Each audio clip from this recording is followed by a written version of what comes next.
नमस्कार, खबरों की खबर में आपका स्वागत है। किसान संगठन के नेता पहले तो सिर्फ प्रदर्शन कर रहे थे, विरोध कर रहे थे दिल्ली की सीमा पर और पंजाब, हरियाणा, पश्चिमी उत्तर प्रदेश के कुछ क्षेत्रों में। लेकिन इन लोगों को जब सरकार के साथ बातचीत से कोई रास्ता दिखाई नहीं पड़ा तो उसके बाद ये सुप्रीम कोर्ट पहुंच गए हैं और सुप्रीम कोर्ट में इन कानूनों को चैलेंज करने के लिए पहुंचे, जिसके बाद अब इन किसान संगठन के नेताओं को लगने लगा है कि सुप्रीम कोर्ट जाकर ये बुरी तरह से फंस गए। क्योंकि सुप्रीम कोर्ट में जिस तरह से सुनवाई हो रही है और जो बातें सुप्रीम कोर्ट में चली, जो चर्चा हुई और उसके बाद सुप्रीम कोर्ट ने जो आदेश देने की प्रक्रिया में बातें कही है, उससे लगभग ये तय हो गया है कि सुप्रीम कोर्ट में सरकार की जीत हो रही है और किसान संगठन अब बैकफुट पर आ गए हैं। जिस तरह की वहां पर बातें हुई और सुप्रीम कोर्ट ने जो उम्मीद जताई है, उससे तो यही लगता है कि किसान संगठन वहां पर इस बात के लिए नहीं पहुंचे थे। इसीलिए सरकार ने पहले ही कह दिया था कि अगर कानून को निरस्त कराना है तो इसके लिए सुप्रीम कोर्ट जाना पड़ेगा, क्योंकि सरकार कानून को निरस्त करने के फेवर में नहीं है। सरकार ने स्पष्ट रूप से इन किसान संगठनों को बोला था कि इसमें अगर किसी तरह का संशोधन चाहिए या फिर कोई लॉजिकल समाधान चाहिए तो हम बातचीत करने के लिए तैयार हैं। और इसके लिए 8 दौर की बातचीत हो भी गई और 15 तारीख को 9वें दौर की बातचीत भी होनी थी। और इस बातचीत के बीच इन लोगों को लगा कि अब कानून को निरस्त कराने में सरकार से बातचीत करने से कोई फायदा नहीं होने वाला है और इसके लिए सुप्रीम कोर्ट का दरवाजा खटखटाया जाना चाहिए। इस सुप्रीम कोर्ट जाने के पीछे 2 वजह थी। एक वजह तो यह थी कि जिस तरह से किसान संगठन लगातार आंदोलन कर रहे हैं, विरोध प्रदर्शन कर रहे हैं, उनको लगने लगा है कि सरकार भी टस से मस नहीं हो रही है,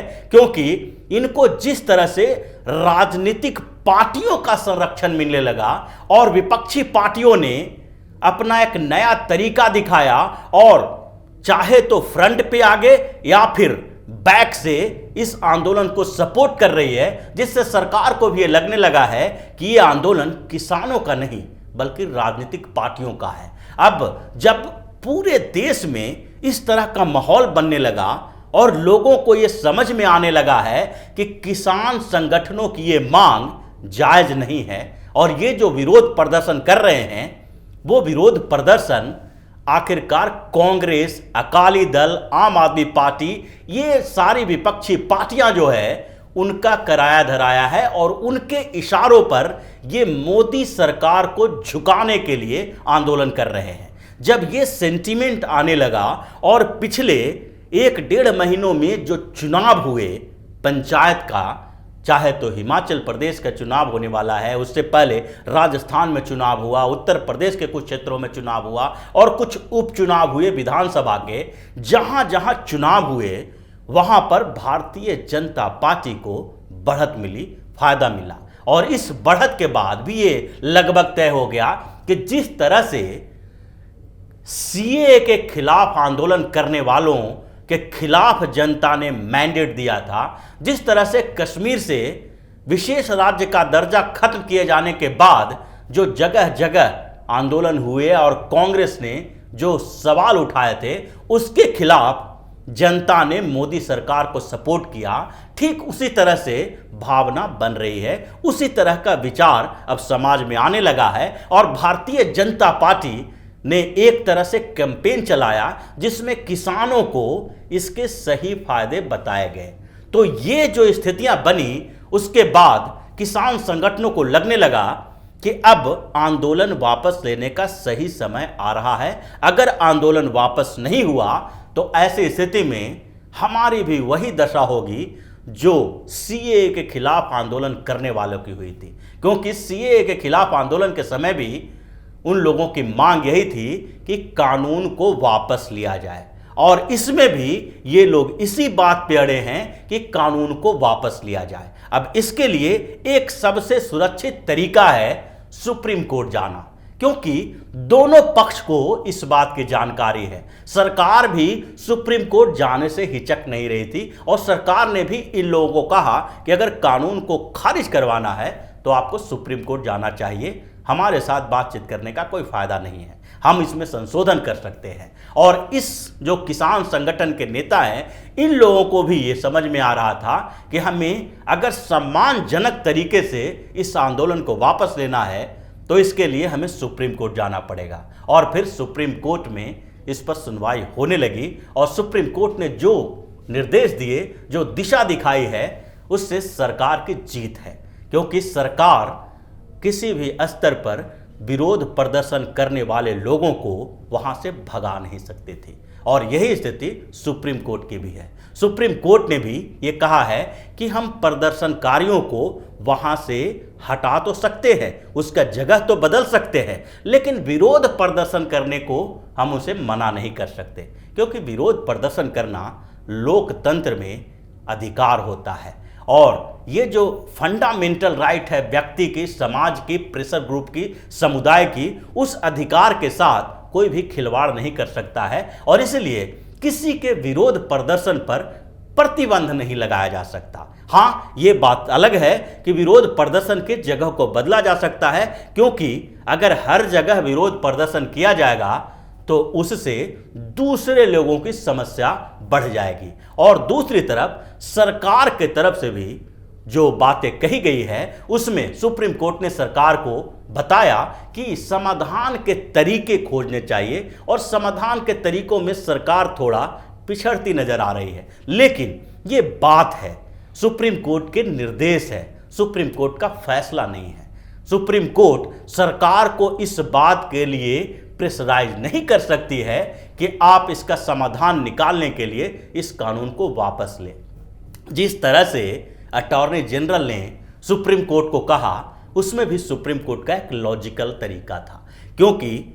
किसी भी कानून को खारिज करने का अधिकार सुप्रीम कोर्ट के पास दो ही तरीकों से मिल सकता है। अगर फंडामेंटल राइट्स का विरोध हो रहा है तो, और उसमें भी फंडामेंटल राइट्स में संशोधन को लेकर भी सुप्रीम कोर्ट में कई विवाद चले हैं। केशवानंद भारती के विवाद में भी ये बातें कही गई थी, जिसमें एक शब्द आया था बेसिक स्ट्रक्चर का, यानी संविधान का आधारभूत संरचना। अगर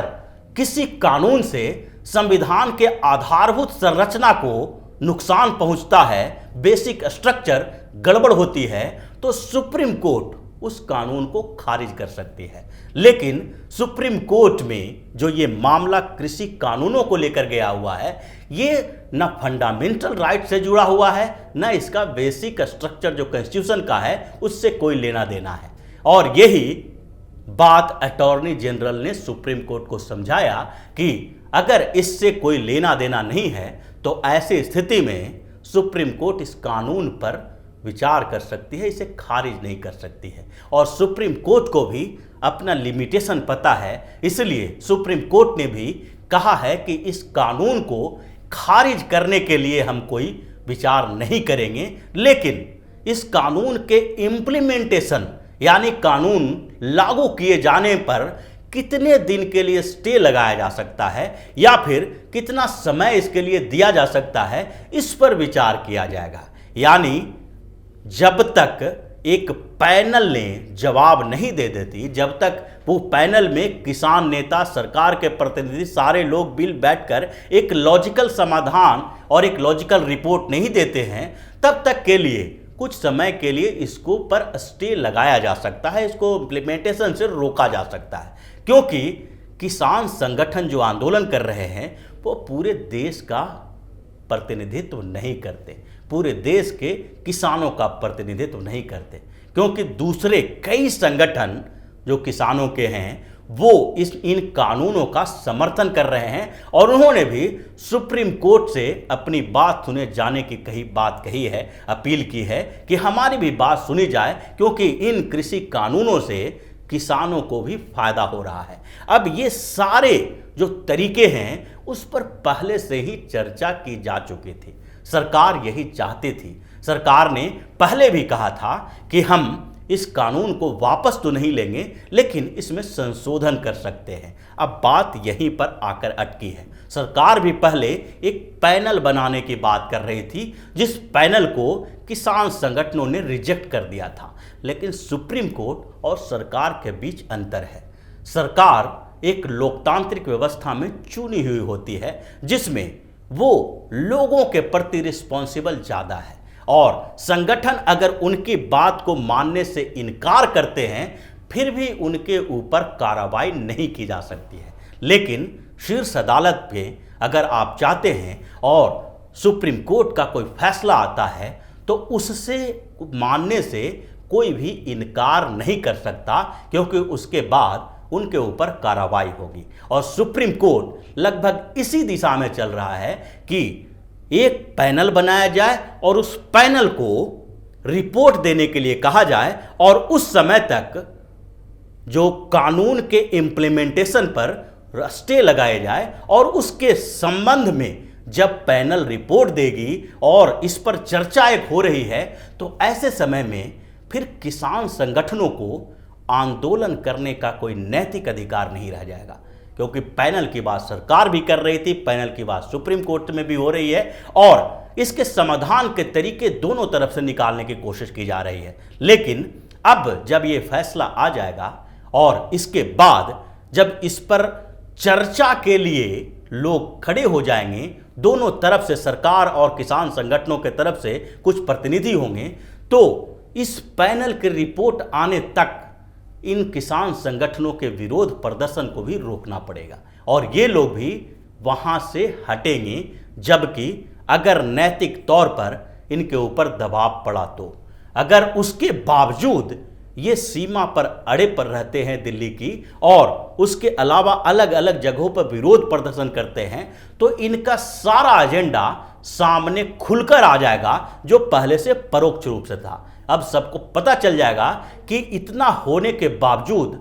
अगर विरोध प्रदर्शन किया जा रहा है तो इसके पीछे केवल और केवल राजनीतिक एजेंडा है, और इसीलिए